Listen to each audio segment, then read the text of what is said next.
Hey there, I'm Eric Ostovich from the Clapper Lab, currently doing my PhD, and we study the impacts of engineered nanomaterials here. Me specifically, I'm looking at a type of mixed metal oxide nanomaterial called lithium cobalt oxide, and you're going to find this in your phone batteries, your computer batteries, high-end electric vehicles, and we produce hundreds of thousands of tons a year without actual adequate infrastructure for recycling or disposal. So it's very likely that these materials could leach out into the environment and do some damage.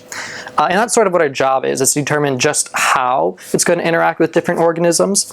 And we do have some data already for this material on like fish and invertebrate species. However, we don't really have anything on algal species. And these guys are going to be important for driving nutrient cycles and energy flow, because they do things like photosynthesis and produce all of the chemical energy necessary for aquatic life to exist. So understanding how LCO impacts organisms at this level will be important for understanding its overall environmental consequences.